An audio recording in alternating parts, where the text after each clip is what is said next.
Genesis chapter 9, verse 25. And Noah began to be a husbandman, and he planted... An authority even greater than Aristotle's was invoked to justify slavery: God and his good book. Genesis chapter 9, verse 25 was interpreted by Christians as divine authorization for trafficking in slaves and the ownership of plantations. And this is kind of a funny story, and from our perspective it seems sort of ridiculous, but this was taken very seriously indeed. After the flood, Noah gets out, there are still waters all around, and so Noah decides he's going to set up a vineyard. Noah gets drunk. He has 3 sons, Japheth, Shem, and Ham. Ham goes into Noah's chamber while he's lying in this inebriated state, and then takes off the sheet, looks down at Noah, and then calls in his brothers. And Ham, the father of Canaan, saw the nakedness of his father. And says, "Look at our father who's lying naked," and tries to get his brothers to laugh. When Noah comes around from his stupor, he's furious, and he pronounces a curse on Ham's descendants. And he said, "Cursed be Canaan, the servant of servants shall he be unto his brethren." So he says that Ham's son, who's called Canaan, will from then on be cursed in perpetuity, and he'll be a slave to the other 2 brothers, Shem and Japheth. The curse of Ham was not specifically black from the beginning. There was a medieval writer representing the lords of the manor saying the peasants are the descendants of Ham, and that's why they have to serve. The word slave originally originated from Slavic. And these were people who had been captured on the eastern frontiers of Europe. And it was not until about the 15th century when the Portuguese in West Africa began to specifically identify Africans with the curse. But the idea is that one branch of the human family has been enslaved because of this curse, which Noah pronounced on Ham.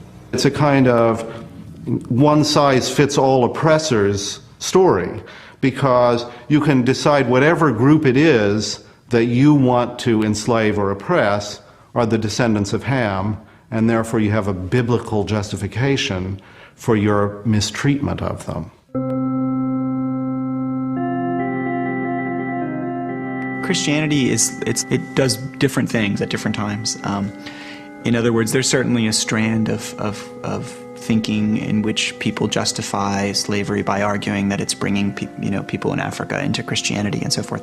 Christianity is just one aspect of a number of different systems of thinking that would create the colonial basis for the kinds of knowledge which will be used to define non-European populations. So you move from Christianity to liberalism, to notions of humanitarianism, to capitalism. All these kinds of interventions are part of trying to manage and make sense of what the colonial enterprise is without questioning the colonial enterprise, without questioning what Atlantic slavery is. Christianity's role in slavery is very complex. For most of its history, it basically accepted slavery as part of the order of things. In a way, the parallel would be the attitude towards a homeless person today. I mean, we see it not as a sin or as evil, but as an unfortunate situation. And this continued right up to the middle of the 18th century, when a truly radical change took place in which some Christian thinkers began to see slavery as a sin. An authority even greater than Aristotle's was invoked to justify slavery: God and his good book.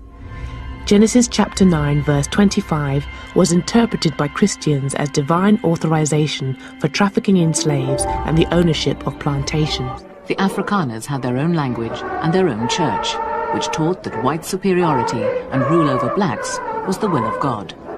Nico Smith was a theology student and a true believer. They were the inferior people. They were the strange people. They had a different culture.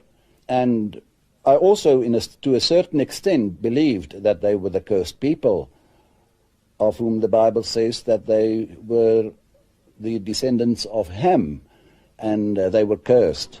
And so they must be the laborers. And I couldn't imagine that one should ever really associate with them or even touch them.